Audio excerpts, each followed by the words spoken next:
For the first time in 3 weeks, we've got Oilers hockey to dive into. The stretch drive revs up through California, starting in Orange County. We get you set for the Oilers and Ducks right here on the GCL Diesel Oil Stream pregame show. Good evening, everybody. Welcome back to the GCL Diesel Oil Stream pregame show. Tom Gazzola with you, alongside Benny Thomson. Matt Kassian is our game analyst. Alexis Downey, Ducks host, will be joining us on tonight's fine program.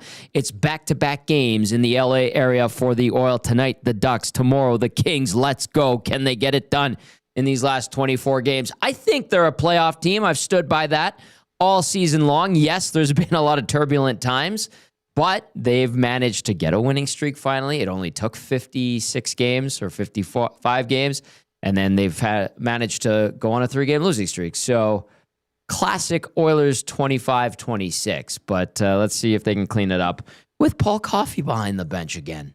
How about that? How about that? Welcome back, Paul Coffey. Yeah, I guess so. We'll see what kind of impact he has on this team in the stretch drive. Hopefully a positive one, but this is not going to be easy for the Oil. We went through the schedule, and it starts with this, trip. Technically, it's a 4-game road trip. They played in Calgary on February 4th. Yeah. Lost that game, 4-3. And it continues tonight through LA, like I mentioned, and then it ends Saturday afternoon at San Jose. We will be live on location at Boston Pizza, 170th Street for that game on Saturday. Myself, Joaquin Gage in as our analyst. Benny Thomson will be stopping by, and hopefully a bunch of you as well. Lots of great prizes that Tony and Curtis will be giving away. It'll be excellent to be back on hand at BP's 170th. $5 off medium pizzas, and then they've got dollars off of tankards of Molson and Coors product, and generally a good time. They've got the Coors Light Golf Simulator, $20 an hour, best rate that I have seen in the city. So that's Saturday, but tonight it is the Anaheim Ducks. Of course, we want you to join the conversation. Hit us up on the text line, 780-218-9999. Of course, get into the nasty chat over on YouTube. Hit that thumbs up button. We always appreciate it. Talking with Ronnie Hex. Thought you guys would be at 100,000 subscribers by now. We're making the march. We're making the march to 100,000K. With how many crazy people we get in this chat on post-game shows? Yeah, with the new thing we've added where you got to be a subscriber for 5 minutes. Yeah. I think that helped us get to 14K. I think it gave a little boost. Cleaned up some of the curmudgeons and the crappy. For sure. Yeah, the crappy people. Yes. Yeah. Yeah. Well said, Benny. Anyway, so welcome back, I guess, Ronnie. He says, asking if Trevor's still with the ST. Trevor's the producer of the morning show. Yes, he's still here. Still going. Benny's with us now. He's been an excellent addition to EST. You got Cass standing by. We've got Gager. We've got Hernad Salas. We've got Reed Wilkins. We've got Zachary Kubish. We have just a tremendous lineup that can't be matched by anybody, probably in Alberta, to be honest with you, maybe even Western Canada. So welcome back, Ronnie. We welcome you with open arms. Of course, this fine program brought to you by GCL Diesel, providers of the best diesel engine components around, from turbochargers to injectors, fuel pumps to sensors. They are the critical engine component experts, proud to serve Edmonton and Northern Alberta for over 50 years. Let's get Cass in here. Cass, welcome back from your satellite studios. Kind of revved up too. I know I mentioned it off the top with the Oilers revving through California into the stretch drive, but this is a crucial time. It's late February. They've played 58 games already and have a 28-22-8 record, taking on a Ducks team already at 30 wins, 30-23-3. Very, very pivotal as we get set to head into game changers. Yeah, well, and the dog days of the season are over. The dog days are over. You had your Christmas break. You had your Olympic break. Yeah. Now it's time to push, and it's time for the teams that are either close or that are in to make that push, and the teams that are out are going to possibly make changes and probably continue to slide. So it's an interesting time, certainly, and what a way for Edmonton to start this thing off with a road trip through California and 3 teams that are all in it right now, and the closest being, or maybe the most important game here right now, the Anaheim Ducks, who are a scrappy young team and pretty fun to watch at times. So huge way to start. Pretty good way to step back into it for the Edmonton Oilers, or at least if you're an Edmonton Oilers fan. Yes, maybe some nerves. Sometimes that brings a good edge, but I know you don't want to have nerves all the time. Stress is not great, but we'll see how the Oilers treat their fan base tonight. One last note on Ronnie. Ronnie, I said welcome back. He says, I just got out of jail. It's been a while. Ronnie, for you. He was kidding with the jail thing. Oh, he just said that. He was kidding. I was like, holy crap. Is he though? Is he though? I don't know if he's kidding. I don't know. Well, okay, you're kidding. You're kidding. Yeah, wink, wink. He's kidding. Nudge. Cass is giving the old wink, wink. If you're listening on the audio stream, Cass is wink, wink, nudge, nudging. All right, let's kick things off with the question of the night, and we wanted to get Cass in here right away. Yeah. We will dive into game changers as well. But Benny, you got a question of the night for everybody? Yeah. So coming out of the break now, 4 games until the trade deadline next Friday, which is. Kind of took me by surprise. I was like, wow, that's very quick. It's that quick. Hello. What's the Oilers record next 4 games?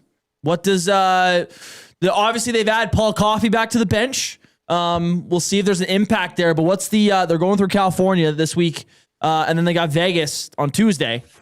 What's the record coming out of these 4 games? Let us know. Oh, Ottawa Tuesday, by the way. Oh, sorry. Vegas coming up on later. Sunday. Yeah. Right. We're going to see them very soon. Trust me.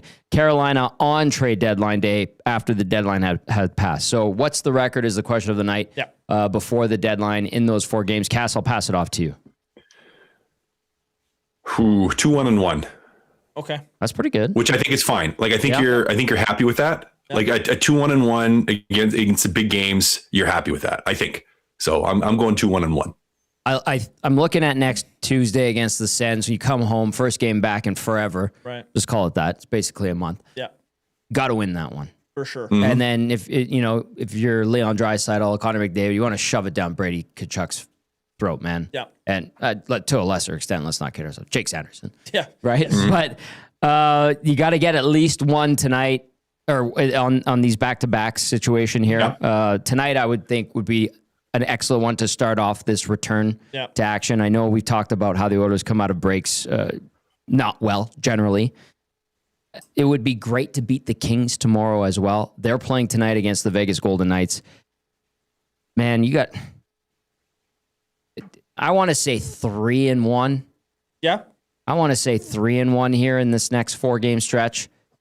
But every time we give the Oil the benefit of the doubt, guys, they let everybody down. Especially this year. Yep. They let everybody down. So I think I'm going to go 3-1 reluctantly. Bit of a limb, I feel like. I like Cass's 2-1-1. Benny, what say you? You know what? I'm usually the positive one here. I know. I'm usually the positive one. I'll say 1-2-1. I think they have a rough start. Just history's on your side. Yeah, history's on your side. The coming out of breaks for this team, they have struggled with it. Has been, and we've seen this pattern with starts to the season. Obviously, all-star breaks in previous years, and now this year the Olympics. Now they only had Draisaitl, McDavid at the Olympics. Josh Mansky in the AHL right now. So we'll see. I mean, Connor's fresh off a flight, basically. Hasn't had a whole lot of rest, but like I think we were talking about in the hangout, you can't convince that guy to be not playing if he's healthy. So I can't say I'm overly shocked that he's playing. He wants to win, wants to help his team win, and I think he understands this is a very, very important stretch here with teams being in the division. But I don't know, man. With this team and the way it is, like, it's just I could totally see this team only getting 1 win, heading into the deadline, and then all the fans are going, "We need this guy, and this guy, and this guy, then this guy." Like I could just totally see a Friday being just ridiculously hectic with everyone wanting some trades going for the Oilers. But I obviously hope I'm wrong. And see, and who knows? Maybe it's a 4-0 stretch, and then they don't make moves, and they think they're all set to go, and then it's downhill after that. I don't know. We'll see, but I'm very curious to see how the next 4 games go. Never a dull moment. We got some responses. I love it. Keep those coming in. 780-218-9999. Of course, nasty chat as well. Nolan out of St. Albert. What up, Nolan? Says 1-2-1. Not being pessimistic, but we all know how this team typically comes out of breaks. Great minds think alike. Benny. That's from Nolan in St. Albert. Hampton Steve chiming in. Good evening, gents. Tommy, have you heard if the Oilers have anything cooking today on the trade front? I'm not suggesting Myers, but Petrov being a last-minute scratch tonight for Bako made me raise an eyebrow. Considering they didn't even expect Matvei Petrov to come back this year. Interesting. That would make you raise your eyebrow. I know they're looking at a defenseman. They want to add a defenseman. That was what I was told tonight when I just casually asked. But we've got just over a week before the deadline. So Tyler, I wonder if Kulak's available. Jeez, too soon. Jeez, too soon, Cass. Oh. Wow, Cass. What a haul for him. A hell of a thing for you to say to me. It's almost like teams that are contending see the value in Brett Kulak as a bottom pair defenseman. I don't. Well, let's be clear. I don't think Edmonton didn't see the value in Kulak. I think they just caved. Yeah, they caved. Yeah. All right, a couple more responses to the question of the night. How many or what's the Oilers' record in these next 4 games leading up to the deadline? Tango says 2-1-1. James said, would anyone be okay if they went 1-2-1 if the Oilers played well enough to make the other team earn the points? Maybe some solace in that, James. Shaggy says 1-3, and that gets a response out of Rip City Step, says 1 win. Shaggy's feeling positive. Ronnie, who's back in the fold, which is great, says 1-1-2. Maverick says 2-1-1, and then you also told me that the chat wasn't accepting English earlier on the Reed Wilkins show. Derek Robertson made a comment about that. Yeah, so on the Reed Wilkins show, the YouTube had English words banned for whatever reason, for however long, which was very weird. It was funny. The chat was just like in Spanish. Hola. Everyone's trying to figure out. They're doing their Duolingo, but now it's fixed, thankfully, because I can't imagine some fiery people not being able to chat in the chat. Well, Hernan would have been good. Oh yeah, Hernan would have been great for this. Yeah, let's go, Nan. So the crew out in Mexico right now looks like they're having an awesome time checking in. I see Big Uke Christian from Winnipeg says Mexico Nasties checking in. Hola to you. ¿Cómo estás? There you go. Nice. Have another El cerveza. Diablo Fuego Baño, por favor. Yes, what Cass said. All right, let's get into Game Changers. Brought to you, as always, by Damon Bunting Real Estate. Of course, Damon Bunting, consistent top producing realtor in the greater Edmonton area for over 18 years. He's community driven and understands what it takes to make a difference in our city. Check him out, DamonBunting.com, or visit his Instagram at Damon Bunting Real Estate. Cast numero uno, the Olympians. Well, Connor McDavid doesn't get much sleep in the lineup.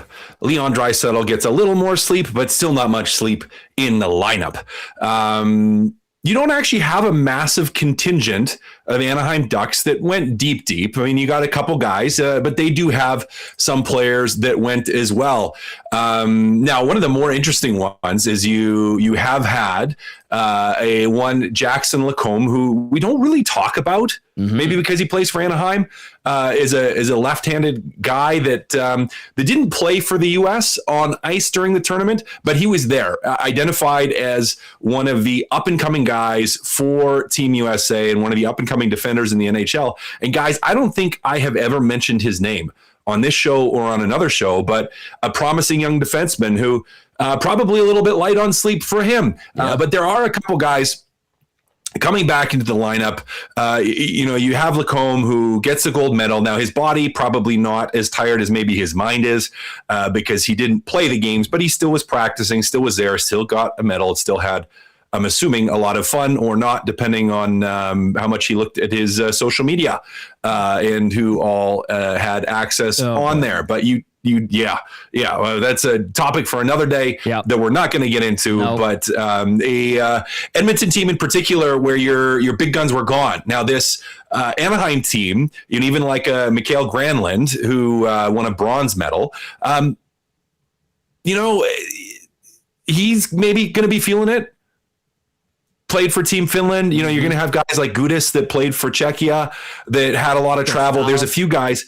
Yeah, but Don Stahl, who played okay during the tournament, maybe not a ton of help. But they're not as integral as McDavid and Draisaitl. So if we're looking at, star players' energy here, we're probably leaning towards, Anaheim might have a little bit more in the tank. Anaheim might have a little bit more in the tank. Yeah. So it's an opportunity for Anaheim and something for Edmonton where, I can't imagine. And we saw it. Listen, we saw it happen. We saw it happen to John Cooper, right? The lure of just throwing McDavid out there over and over and again. It's, it's the ring from Lord of the Rings, Tom. It's like, it's, it's the power, right? You can't refuse it. And it'll be interesting to see what McDavid's minutes look like. I mean, we speculated that he might play, might not play. Obviously, he's going to the lineup. The second I knew he was going to be back in town, I'm like, yeah, there's no way he's not playing these California games. Now, if you like win these back-to-back California games, maybe you give him a day off, right? So you can stretch it into a couple. So it's like 3 days off or something. And you just let him rest, be around the team, sleep at the hotel, whatever. But maybe you do that. Like you win the first two, you could give him a day or two. That first day back from cross-continental travel is tough. It just crushes you. Yeah. And so I'm interested to see with those Olympians, particularly with McDavid, what that usage actually is. Because I don't think you can run him and expect him to have a ton of gas, especially against an Anaheim team that, plays fast. Sometimes they play foolish in playing fast, but they play fast. So it's an interesting situation, I think, for Knobloch to try to handle the ice time here and may be an opportunity for some of those guys that did have a break of the Edmonton Oilers to make a difference in a game where I don't know if it's possible to play McDavid over 20 minutes. Now, maybe he still does, but you're certainly hurting your chances for him playing a lot tomorrow if you run him over 20 minutes tonight. He's 23.06 time on ice average this season. Over under on that one tonight. I hope he's under. I was gonna say I hope. Yeah, because I hope he's under 20. Basically, since the Czech game, they ran him like it was Edmonton Oilers hockey, right? And those are obviously much higher stakes. Those are close to Stanley Cup final, maybe even higher stakes at Stanley Cup final games he's playing. Right now, he's gonna come back and play against the Anaheim Ducks. I don't know. Maybe their depth's not going. Could see his numbers up, which wouldn't. Well, but sometimes it's not even the depth not going. It's just they just deploy him like that. So I'm hoping it's under 20. Yeah. Like I would probably peg the over under if I had to set it. I'm probably setting the over under like 21 and a half minutes. Yeah. That being with his average being at 23. Yeah. You still want to hope. Yeah, I'd want the under, but it all depends on who scores first and what they do. But that's why it's a game changer for me is like, how do you deploy those guys? And as a coach, when that's just your first instinct all the time to use them. And again, I understand the lure of it. How are you going to handle that? We'll see. Point number 1, the Olympians. Point number 2 with Cass, hot and cold Ducks. Yeah. Last time they rolled in here, weren't they, they were 0-7? Like they just lost 7 straight, or like 0-7-2. Yeah. And now I know there's a break, but they just went like 8-2, I think, in the last 10. I think they were like 7-3, and they had lost, or 3-7 the last time they played Edmonton in their last 10. And this time they're coming in, I think, are they 8-2 in their last 10? Like they are 8-2 in the last 10. Yep. Yeah. Yeah. Edmonton actually snapped their 7-game winning streak. Okay, sorry, it was a winning streak. Yeah. Sorry, they had like a big losing streak, and then they were on a winning streak, and then Edmonton snapped it. So sorry, that's right. Correct. But it is a team that has been incredibly streaky this year. Again, young team that plays fast, but at times plays foolish, right? Like they sometimes when they can take advantage of other teams, they're able to put those opportunities away because they play a fast, up tempo, devil may care type of game, like where it's just throw pucks, hope something happens, try to be aggressive offensively, full pinch, not all the time, but almost all the time. The defense are really aggressive in the offensive zone. They try to jump in all the time, and they can put up some offense because of it, but they also give up a ton at times because of it. And we saw that in that game against Edmonton where it was just like the 2-on-1s were prevalent. The 3-on-2s were prevalent. The opportunities and on-man rushes were there for Edmonton. But that's not always the case with Anaheim. Like there seems to be games when it's like they're all in or they're all out. Like everything's working and everything's clicking, or they're just completely falling apart. It is so reminiscent. And we said this last time Edmonton played Anaheim. It's so reminiscent of me.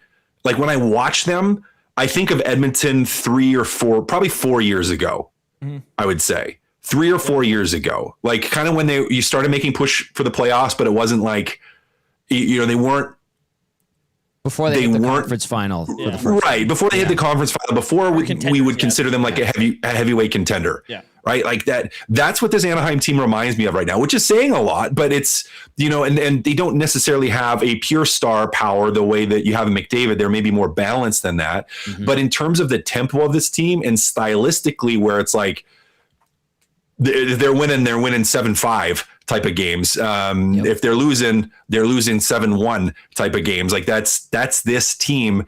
And it's going to be, again, coming out of a break, interesting for Anaheim, who at times can be really sloppy defensively, to see how crisp they are. And on the flip side, also for Edmonton, who can be really sloppy at times defensively, to see how crisp they are. So it's a hot and cold Anaheim Ducks team. I think it's a really fun team to watch.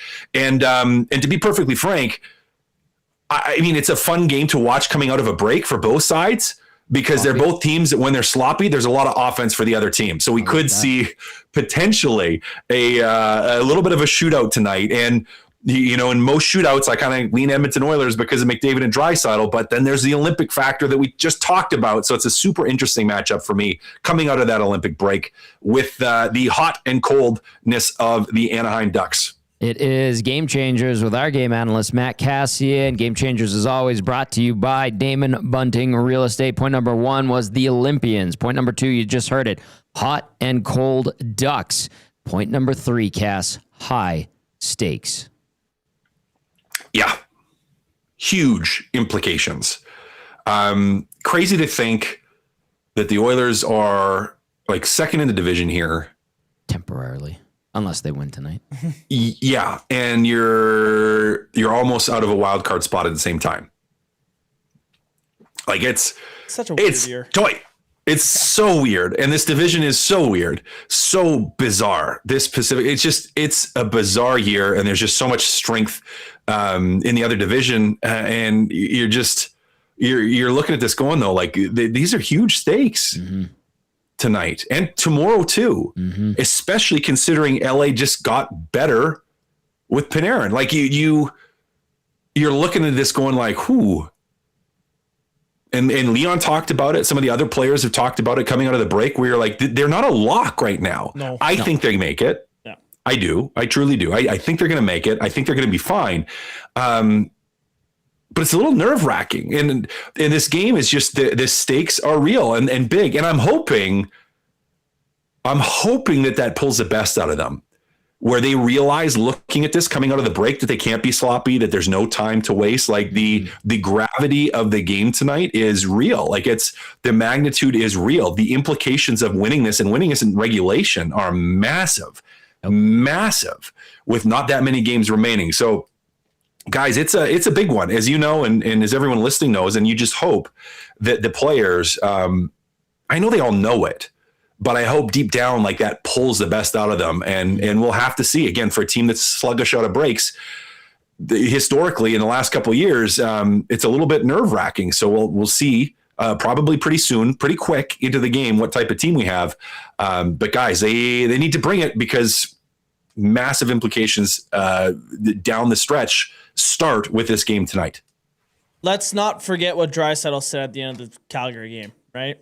Like he was the first guy to say, and people twisted his words into saying the coaching needs to change. Like he said it a couple days ago. Like he threw himself first. Like he threw himself under the bus first. Mm-hmm. Everyone needed to be better, and so I understand that was 3 weeks ago to the day. So it's easy to forget, but their stars aren't happy right now with the way they're playing. So, like you're saying, Cass, this is a great chance to capitalize on some teams that are trying to catch you. You weren't playing great going into the break. You have a fresh slate right now. Go prove me wrong. With the record in the next 4 games before the deadline. This is one of 8 games on the schedule tonight as we return to action in the National Hockey League. High stakes for other teams as well, just to piggyback off of Cass's third point of Game Changers. And you look at the Pacific Division teams in action tonight. I mean, the Stars are pumping the Kraken 4-0 after 2 right now. No score after one between Utah and Colorado. And then you have Vancouver and Winnipeg. That game irrelevant. But the big one coming up right away here is Vegas and LA. So we'll obviously keep tabs on that one. And then the Oilers and the Ducks wrap up the night. I want to get to this text from Brent via the inbox, 780-218-9999. Nasty Chat's doing its thing tonight. Brent says, easy way to reduce McDavid's minutes so he doesn't burn out by the end of the season. Take him off the penalty kill. I've been beating this drum all season. Zero reason for the best player in the world on the penalty kill. Give those minutes to the depth players. And Cass, I just want to bounce that one off of you before we get to Alexis Downey. We'll do the game day odds check as well when we bring on Alexis right before. Can we rely and trust in the Oilers depth players right now? And then what do you think of Brent's thought of taking McDavid off the PK? Because I, quite frankly, think you could do just fine without him on the PK. I think you could. I believe the stats do say, though, that the penalty kill quality suffers, as you would expect, without McDavid in there. Well, best player in the world. He's going to make your penalty kill better. Yes. Yeah, I mean, I've been advocating for that all year. Like if you're going to, especially if you're running a soft, passive or more passive penalty kill, get him off there. I know having him out there, teams get a little more cautious because they know you make a mistake, a guy can burn you pretty good, and he's got a little more space. And if you have a forward in your power play setup that's playing on the back end, well, yeah, there's, you take McDavid going down on a guy all day, right? Skating backwards, trying to play defense against McDavid when you're not used to it. It's pretty tough to do. So, I think that's an ideal way to reduce some of his minutes. Yeah. But do I actually think they're going to do it? I don't know. No. I don't know. Yeah, probably not. Like, is that I understand that the stats, like, it looks better when McDavid's on the penalty kill, obviously, but, like, is it a fact of, like, does Knoblauch just not trust a guy to fill in on that penalty kill? He must not. Like, that to me is the biggest thing. I mean, so he's not happy with his roster.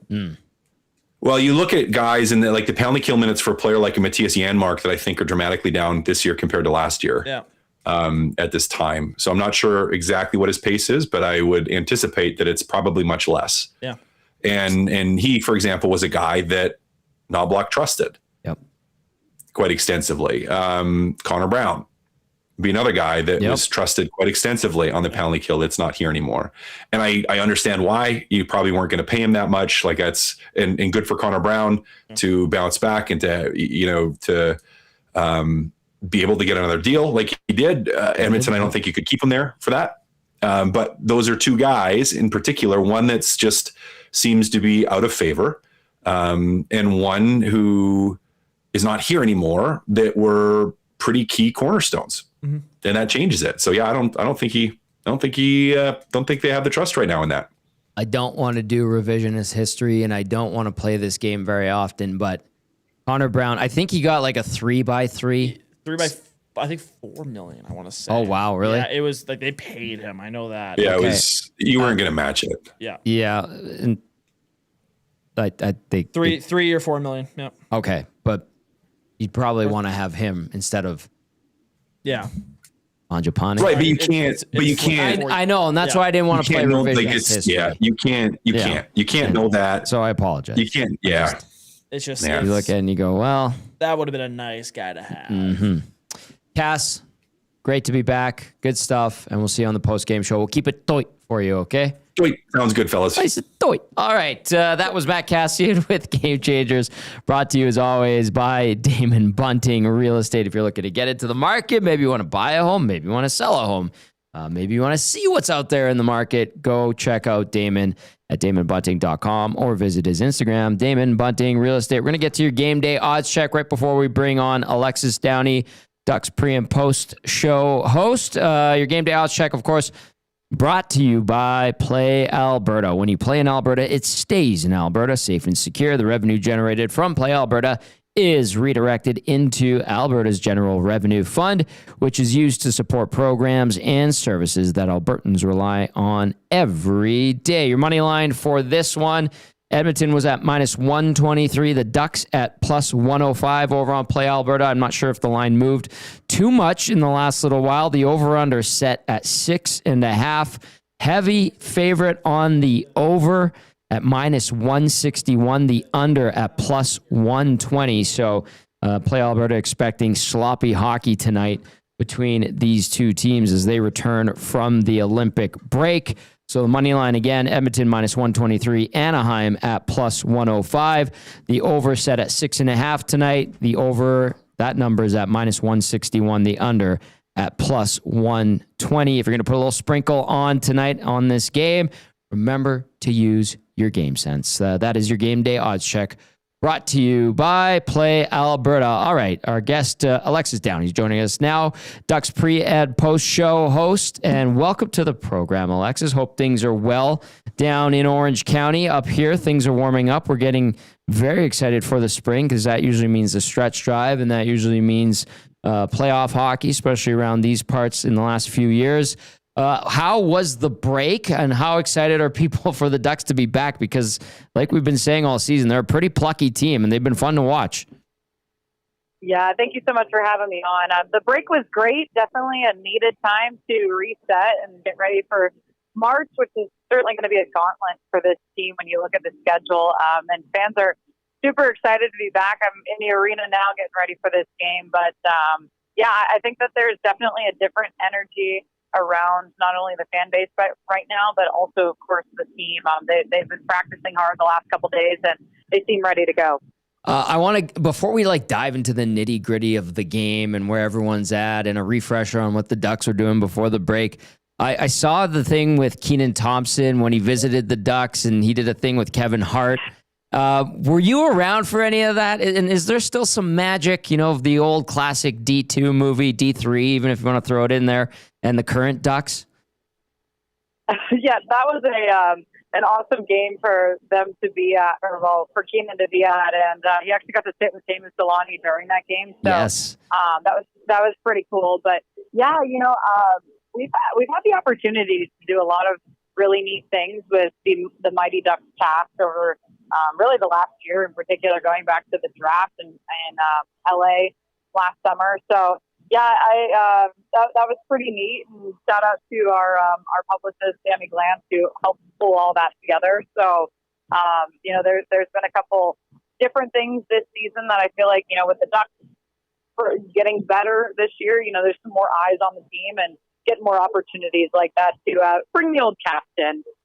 Which is, it is pretty neat. And it's funny too, because it's one thing when you go to state or crypto.com arena now, and then you go to Honda Center and there's still stars and musicians that go to the games, and they kind of can fly under the radar. I remember Darren from System of a Down was an Oilers fan when I used to travel with the Oilers, and we went and did a chat with him when we were down in Anaheim. It's crazy. It's kind of cool to see. And I saw that. I watched that feature today, and I was like, I remember that movie vividly. And I just happened to watch a thing on it on YouTube exposing all the wrongs in it, like guys being left-handed in one shot, then right-handed in the next shot. Why did Charlie Conway give up his spot if he was so important to the team?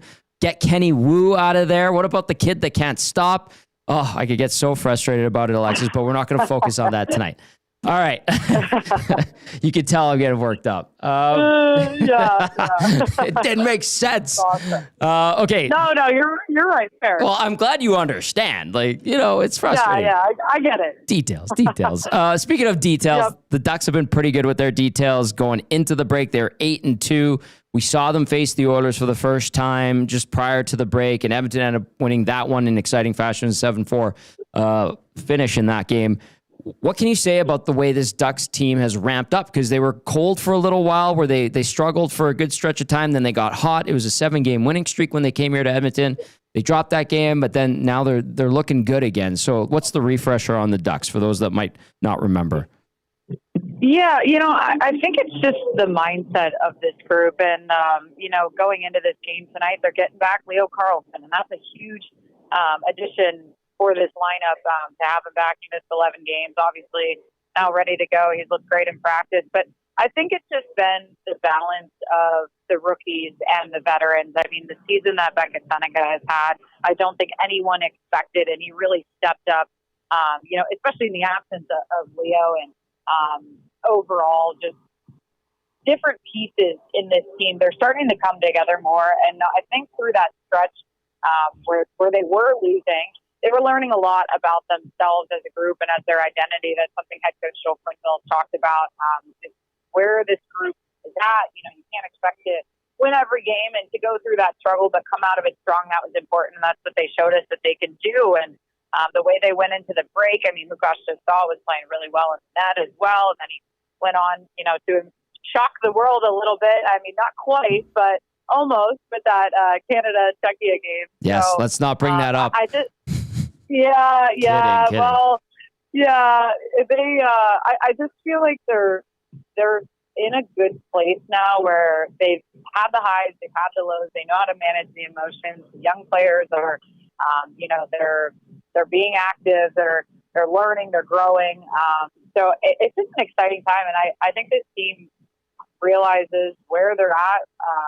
Going into this month, like every game is going to be a playoff mentality for them, because they want to make the playoffs more than anyone. Of course, we want to see them make the playoffs too, but it's just different this year. And I've enjoyed seeing the way the group has come together, especially over, say, the last 2 months, ahead of the break, how they were able to come out of that adversity and go into the break, with 2 strong wins. Alexis Downey joining us now. She's a host with the Ducks pre and post show. And you mentioned some of the young guys, Leo Carlsson coming back, obviously huge for this team. In his absence, Cutter Gauthier has kind of, he's taken over the point lead at 49 points through 55 games. The trade with Philadelphia, I mean, it definitely caught some attention. And we saw John Tortorella and what he had to say. Who cares what he has to say, in my opinion? But it did make some noise, but you've been able to be around this player for a while now. What can you say about Gauthier, the player, and what can you say about Gauthier, the young man that's developing into an adult here? Yeah, the first thing that comes to mind with Cutter is that I've just always been so impressed with him. I mean, he is all business. He loves to win. He's a hockey guy through and through. And, I was fortunate to actually be the first person to interview him after that trade happened, before he came to Anaheim. And I still see that same kid. I mean, he's growing into a really impressive young man. I still see that same mentality he had there in his game here today. And I think the one thing about him is that he has such high expectations for himself. So coming into this year, we kind of knew that, all right, he wanted to take the next step in his game, and that's what we've really been seeing. And, he's got one heck of a shot. That's something we've seen plenty of this season, and it's translated into a number of goals, which does not surprise me in the slightest. But, yeah, off the ice, he's always great to chat with, too, because, it'll give you some insight on where he's at with his game, and I just feel like he's someone that is such a perfect fit for this group, and there's so much potential for him, and it's been awesome to see him get the recognition too, and especially him, the way he stepped up too, in the absence of, as you mentioned, of Leo Carlsson. So much great talent on this roster. Gauthier being one of those guys. Carlsson, like you mentioned. Beckett Seneca, we're watching him. I know he was a surprise pick at the draft, but he has been really good and has been a pleasant player to watch. And then Jackson Lacombe just picked up a gold medal with the U.S. team. I know he didn't play, but you look at his stats, 37 points, 56 games. He's a young D-man. What kind of defenseman is he right now, and what is the expected potential for this guy? Because I know when he signed his contract, people are like, really? Who got that contract? Why'd they get that contract to him in Anaheim? What would you say to people about Jackson Lacombe? I think he is one of the more underrated defensemen. I think it's going to be like this for years to come in the league, because he is absolutely phenomenal on the ice. I mean, he's got such a great hockey sense, and I think we're just starting to see him get more confident this year. That's been the biggest thing for him. The more reps he's gotten, the more confident he's gotten, and he's taken over, that number one defenseman spot for this team. So he has been playing so many minutes night in and night out, and he's been playing against some of the top guys in the NHL, and it's only made him better. We see his offensive instinct. He's been on the power play a lot this season, quarterbacking that number one unit, which he did a lot in college when he was at the University of Minnesota. So it's something that he's familiar with, but I just think he skates really well. He's got a good size to him. He's really smart on the ice, and it's just all kind of a learning process still for him too. But I think this year we're seeing his game, take the next step, and the fact that he got those honors to be a part of Team USA. It was such a big moment for him. I actually had a chance to sit down with him this morning to talk about it. And he said basically a sponge at the Olympics, getting to work with all the other guys on Team USA, getting to learn from them too. So, yeah, I think that his contract, yes, it definitely came as a surprise. But when you really look down at his analytics and what he has been able to do the last two seasons, the Ducks they're getting their money's worth with him. Yeah. Not bad for a guy that just turned 25. All right, Alexis Downey with us. One more for you. We just read out the game day odds check over at Play Alberta. The over-under was set at 6.5. Heavy favorite on the over hitting with the sloppiness expected across the board in the National Hockey League tonight. What kind of hockey game are you expecting down there, Alexis? Yeah, I think that, Coach Q shared with us this morning he wants this team to play simple and to check well. And that's a pretty simple game plan. But I think that based on what we've seen going back, to their first meeting on the season, and even years past, I also do expect a lot of goals in this game. But I think there's going to be some adjustments or some early adjusting in this game too. These guys haven't played an NHL game aside from the guys that were at the Olympics, of course. They haven't played a game in weeks now, so I think there could be a little bit of a slow start in this game, but I do expect certain sequels too. That was a polite assessment of what could be a sloppy hockey game full of mistakes. Yeah. But that means a lot of goals, which would be entertaining. This was entertaining as well. Alexis, thanks for hopping on tonight. Really appreciate it. Enjoy the game and have a great broadcast. Thank you so much for having me. There you go. There's Alexis Downey, Ducks host.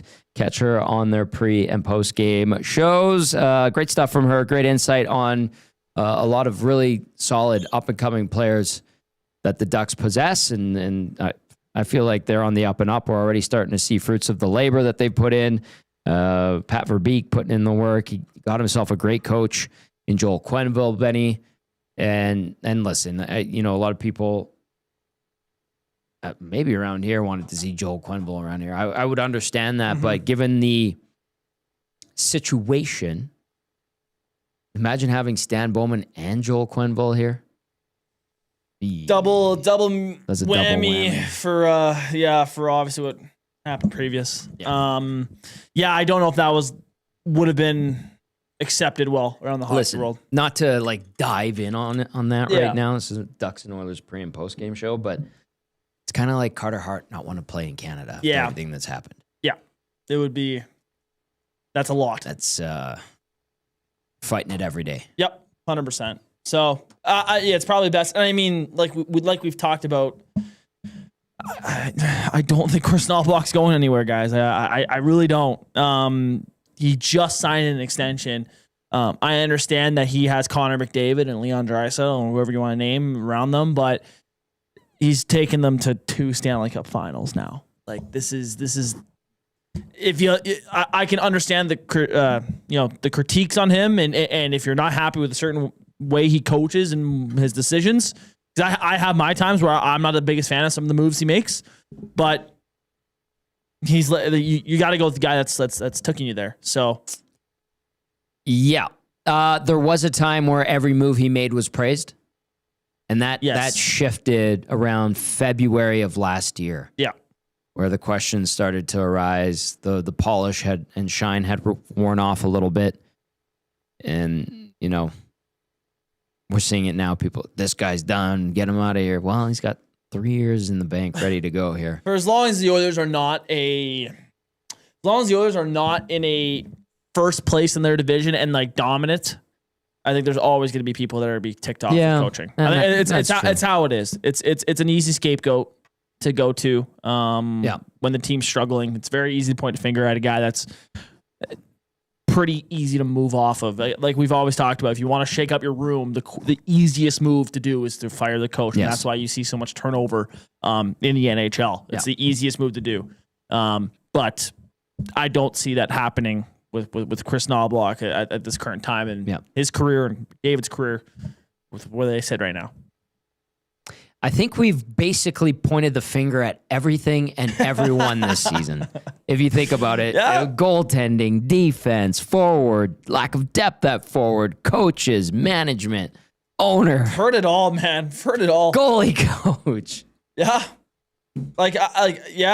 It's been quite the ride. Now they can turn this all around with, a fresh start after a break and, play well and go into the deadline. Maybe make a solid move here and there that fits, that fills a hole that they have. And who knows? Maybe we're talking about an Edmonton Oilers team that's won a Stanley Cup, their third appearance in the Stanley Cup final in a row. I don't know. That would be lovely. That'd be awesome. I'd love to cover that. I like a good party. Yes. And I like when people in this city are rejoicing with glee over something wonderful that happened. Downtown and that Ice District area is awesome to be around during that time. Like it is so cool to see. Just don't puke on the side of my building. That too. Or sidewalk. I feel bad for you. That's all I have. That's okay. I chose to live there. Yes, you do have to live there. I do. But as someone my age, like just seeing the game grow, like I grew up with a friend that didn't really watch hockey, and then all these sudden this playoff runs are starting to come around. And he goes, I'm gonna go to Ice District. Let's go there, and it's fun. It's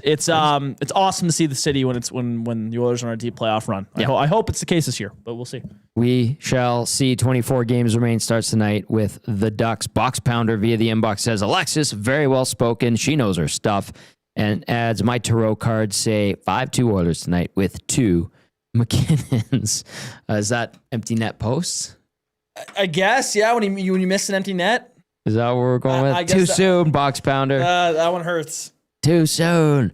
Downtown Jeffrey says, do McDavid and Draisaitl come out fast, hit hard to set the tone? Maybe Frederick should have a hit quota. Hopefully. That'd be nice. I said on the Hangout, was that yesterday? I'm very curious to see the McDavid that we get. To see. I'm very, very curious. Yeah. Because it's a stressful time for him. A sad time. He just lost one of the biggest games of his life. Mm-hmm. And, now you're coming back. You got to play the Anaheim Ducks on a Wednesday night at 8:30 start. You know what I mean? I understand. We talked about the stakes of, this is a Pacific team that you want to beat up on, but it's not an Olympic gold medal game. So I'm very curious to see what kind of effort we get from McDavid and kind of see how good he is tonight. I'm very, very curious. We'll see. Klima's Led, what's up? Says, where's everyone going to watch the game tonight? And then Rob from the Grove quickly replies, hola amigos from Mexico. So there you go. Flex. Nice. And Rob from the Grove is going to the sports bar with the rest of the crew, mixing a water, you guys. Cal in the Park chiming in via the inbox. Says, firstly, guys, welcome back. Let's be honest. Draisaitl and McDavid will play 20-plus minutes, get all the offensive zone minutes. The rest of the quote-unquote stiffs will get the leftovers. Yeah. I want to believe that that's not the case. Yeah. But it's always situation dependent, right? 100%. I would love for these 4 games here for this to be a decent last little sample size heading into the deadline for management. I would love to just see McDavid play 18 to 20 minutes these next 4 games and just see what you have as your depth pieces. See what you need to improve on heading into the deadline next Friday. But like you said, these points are valuable, and I'd imagine if they're down, the big boys will get ran through the ground again. Hopefully that's not the case, but wishful thinking, perhaps. We shall see. All right, we need to get to starting lineups and your injury report. For the Oilers tonight, McDavid between Nugent Hopkins and Hyman. Draisaitl centering Savoy, who has been called up. Let me correct myself. He was down in Bakersfield for a few games. Roslovic on the right side with Draisaitl and Savoy. Adam Henrique making his return to action, and the crowd went wild. Wow. Yay. Yeah. Welcome back. Listen, awesome guy. He's been a good pro for a long time. I hope there's some juice left in the tank, man. He's got Podkolzin and Frederick. Don't even. Let's just not. The only thing I noticed since he's been gone is that Rossick was forced to play center. Yeah. Now he's back at the wing. There you go. That's, yeah. Frederick on his right side. Lazar centering Mangiapane and Janmark. We anticipate Mangiapane gets dealt before the deadline. Ekholm paired up with Bouchard. Nurse with Wallman. Stasny with Emberson. For the Ducks, Leo Carlson between Alex Killorn and Beckett Seneca. Carlson, like Alexis Downey mentioned, has been out for 11 games. Ryan Paling centering Chris Kreider and Troy Terry. Mason McTavish between Jeffrey Vielle and Cutter Gauthier. Tim Washi, according to the NHL's pronunciation guide, with Ross Johnston and Jansen Harkins. Jackson Lacombe paired up with Radko Gudas. Olin Zellweger paired up with Jacob Trouba. And then you've got Pavel Mintyukov with Ian Moore. No Ryan Strome, no Drew Hellison for the Ducks. Your starting goalies for tonight, 30-year-old Tristan Jarry, 15-7-2, 307 GAA, 893 save percentage, 2 shutouts, 25 games played this season. His record versus Anaheim over the course of his career, 3-3-0. 291 GAA, 899 save percentage in 7 games against the Ducks. And then over at the other end of the rink, the Olympian, 25-year-old Lukáš Dostál, 21-13-2, 292 GAA, 897 save percentage in 38 games this season. We know Dostál likes to give the Oilers a run for their money. 4-4 record versus the Oil lifetime. 345 goals against average, 903 save percentage in 9 games versus Edmonton. The Oilers have touched them up in some of those games as well. That takes us to the Advantage Sport Medicine and Physiotherapy Injury Report. Connor McDavid's got a team of specialists. That's why he's playing tonight. You've got a bag of frozen peas. Get the same locker room approach trusted by the best in the game at Advantage Sport Medicine. Book your assessment today. www.advantagesportmed.ca or call 780-460-9977. Kasperi Kapanen needs the crew over Advantage to get him up and running. He's nicked up. Unrelated to the prior injuries from what we've been told. It's undisclosed. Anaheim is, Granlund was nicked up. Yep. So he is dealing with an upper body issue. Frank Vetrano, IR shoulder. Peter Mrazek, done for the year, IR hip. That is your Advantage Sport Medicine and Physiotherapy Injury Report. Book your assessment today. www.advantagesportmed.ca or call 780-460-9977. You can sneak in a text 780-218-9999 or hop into the nasty chat. Oh, man. I was trying to reply to someone and I just tweeted instead. Whoops. Nice. So, oh, my goodness. I hate Twitter. Speaking of which, we have a couple minutes. And listen, we don't need to run the McDavid interview. People are fighting on Twitter like never before. I just want to ask, what the hell is going on in hockey Twitter, man? What is going on right now? The war zone. Everywhere you look is a battle of some sort. Why? From everything. Everything and anything. Yeah. People are fired up right now. Both Americans and Canadians. Clearly. Yeah, Twitter is quite the spot. Yeah, with the McDavid stuff, he was asked if it hurts to lose 2 cup finals and an Olympic gold medal game. That type of question is fair. How you ask it, it's subjective, how people feel about it. Who asks it, subjective, how you feel about it. But that line of questioning is fair. Yep. It's a tough question. It's a fresh wound. Yes. But I'll just say this.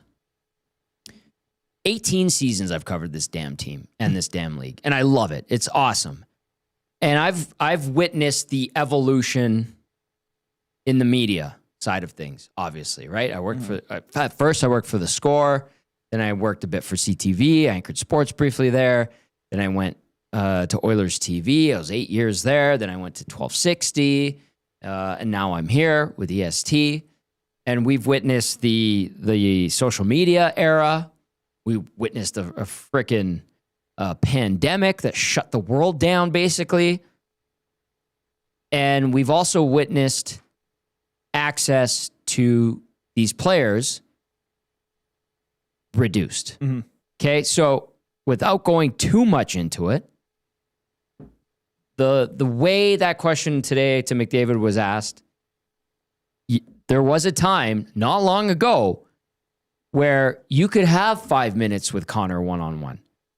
Okay? And Spec could have gone and had that exact same line of questioning with that exact same tone, and it's just him and Connor, and they have a rapport with one another, and they go back to when Connor started, obviously, with the Oilers, and Connor would say the same thing, the thanks whatever for that question, and Spec would be like, oh, okay, good, he's giving me a bit of personality, a little spunk. Maybe he didn't like it, but that got him going, and that line gets in his column, and people read that, and they go, oh, there's some pep there. But because access has been reduced so much, and you don't have much time with these guys on the record or off the record, the relationships can't be grown. And everything that's asked, how it is perceived, is on video or goes to air on the team site or the regional broadcaster, or we replay it because we're in whatever. But that is how it used to be. And you used to have a rapport, and you would bounce things off of guys. And it's all perceived differently. And now, because of where we're at media-wise and what we have access to, how much access there is, you get to see it all. And there's no hiding. There's no nuance. And people, like we just said, are in an absolute hockey war on Twitter about everything. Looking to get mad at anything. And I'm not saying anything about how it was asked. I'm not saying about the reaction. I'm not saying anything about that. I'm just saying this environment that has been created results in what we see. This is a fantastic example of what the hockey media has become in a way. Like you're with people having Twitter accounts and all this stuff, you're allowed to voice your opinion on stuff, which is great and all. But in this instance, it's like, here's what I'll say. Watch the full interview. Like Connor throws that little, thanks for the question, as a little jab. Sure. But then answers it. And gives a fantastic answer. Yeah. A good answer that I think a lot of us wanted to hear. Right. I as for myself, I was very curious where he's at mentally after losing 2 back-to-back Stanley Cup finals and now an Olympic gold medal game. I was very curious about it. I think the question at the bare bones of the root of it is a fair question. Yes. Well, how it was asked, you can take that for, your own opinion. You can. Sure. Absolutely. Could he have asked it a little bit more delicate or a little bit lighter? Of course. Yeah. But that's the way it is, man. I think all of us were wanting to know where he was at mentally. Yep. And I'm telling you, before the access got reduced, Spec would have had that chat with Connor, and it would have been nothing. Yep. No stink made, because he's got it on tape. He's got the quote. It goes in the column. People are like, Connor's got some spunk to him. Oh, that was a good response that Spec got in his one-on-one. But because it's so, everything's there, and you don't, and it's clickbait, and then everyone just shreds and shreds and shreds. We get this scenario as part of the overall Twitter war that's happening in hockey in social media, which to me, I'm looking at you and I'm going, thank God I'm not paying attention to this shit. I'm sorry. Yeah, that's fair. It has I crossed grew up in into this era, stupid. so Yeah, I know. I'm born in I it. know. It's They cut it after he threw the little jab at Yeah, Spec. and that's cherry picking. The full Come full on. answer, man. You see that. Come on, man. The Spec's been covering the team for 35 years. He's good as much as you don't like him, or maybe you do really like him. He's good. He gets you going. He stirs the pot. And again, if it wasn't in that scenario and he had some time and asked it the same way like they used to do it not that long ago, it would have been nothing. It would have been a damn good quote to start a column. Yeah. Ken says social media has created a bunch of toxic know-it-alls. Yes. And then you see all the experts replying, and I'm just like, who is this? Who is this? Why does this person's opinion matter? So anyway, that's all I'm going to say about that. Box Pounder wants to know, when are we going to get a background for you? I think that's on the docket, Box Pounder. Great question. Yeah. I would love a nice background. My grandma was mentioning that. I saw her. Yes, 2 weeks ago. She was like, you need a new background. We have items that are on the list. We will get to them. So thank you for inquiring. And we were actually talking about that prior to the show.